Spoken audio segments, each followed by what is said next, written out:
lion crossing up ahead. Keep the girls in the car. Stay in the car. Okay, just stay in the car. Hiya, thank you so much for taking the time to talk to me today about Beast.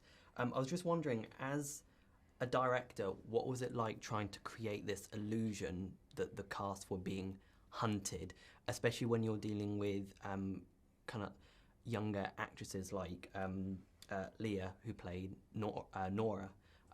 What was that like trying to create that dynamic on set?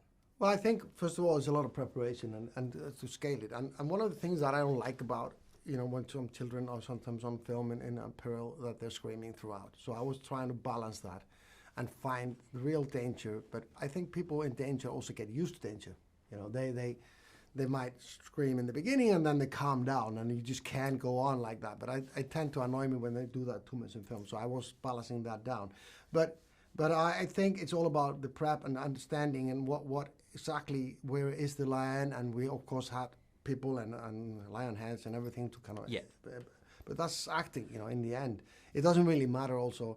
You might be doing a scene about someone who died, and you have to imagine that as well. So I think it's just a little more physical, and because the way I choose to shoot the film, it also needed even more prep because it's in long takes, and therefore we can't cut around it. We have to be very precise with exactly what's happening in the frame. Everyone interacting with the line or even responding to it, it made it feel so real and immersive. And one of the things I loved so much about it, and I was somewhat surprised by it, was the decision to shoot in Africa. With rising technologies, I thought it was such a good idea to do that. And what do you think that decision will do for the audience when they check out Beast? Well, first of all, I think in some way, the further we move from reality, the less visceral experience you will have on film. And all these great screens and, what they're coming up with a union, with a motor, I think it doesn't go for reality. It's like you can draw a person in a computer, but you're not going to get it real. So having that, I wanted to create a baseline that is reality, and it's happening where it's happening. And then because we needed to create the lion, the baseline would pull us to as real as the technique today can. And it's the same I did with Everest when I did that film. I climbed as high as we could. I took the actors through everything I could, and then we needed to augment it with visual effects, but only to finish off the job, not to start. And I think when you start that, you remove yourself in a way from reality in a way that nothing seems, not even the hairdo seems real anymore, or the makeup and the face of the actor. And I feel like that's the danger of once you remove yourself and you start doing everything only in camera and technique. Yeah. His brother Kawe. Kawe? Kawe. Kawe. And are we safe right here? Oh, you're safe. They just finished off last night's kill. Okay, good. Yeah. That is insane. Would you go clean? Okay, it's all right, you're okay. He's just letting you know that he's there. See, the way it works with lions is the females do the hunting, the males protect the pride. Well, protect them from what? Usually from other lions. Any lion from outside the family comes into their territory, Kuda and Kawe will leap onto it, start ripping it apart limb from limb, or die trying. It's the law of the jungle.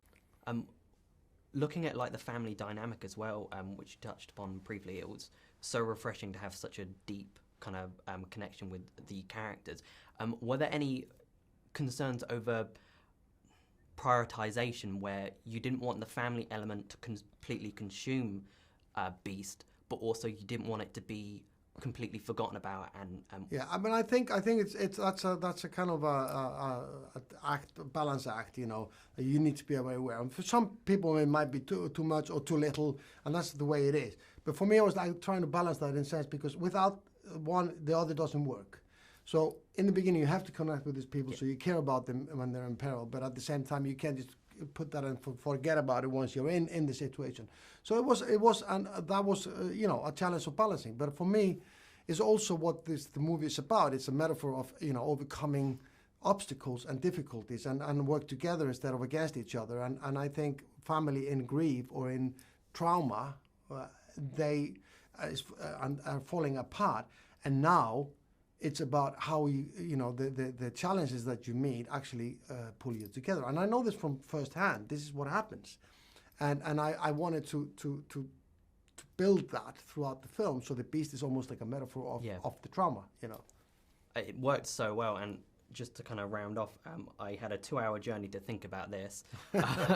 My answer is orca. If you were to put your feet in kind of Nate Samuels' shoes, what would be your worst kind of predator to go up against? What would be your worst fear? Well, I've faced sharks, 60 bull sharks, and that didn't scare me too much. You know, because in the end of the day, and actually I faced an elephant in Africa outside where I was staying, who got aggressive, and I actually stood him down in a way. I didn't run away, and he ended up backing up. So all these animals can be really dangerous. I do think a lion in that situation, because I did go into a lion's cage. That lion didn't like me, and I didn't feel very strong or very masculine when I backed out of that cage, you know. So I think there's something about lions that because they're cats as well, that they makes them very unpredictable. Yeah, absolutely. And I don't like snakes very much, to be honest. Thank you so much. Oh, brilliant. Don't you move, okay? Where did he go?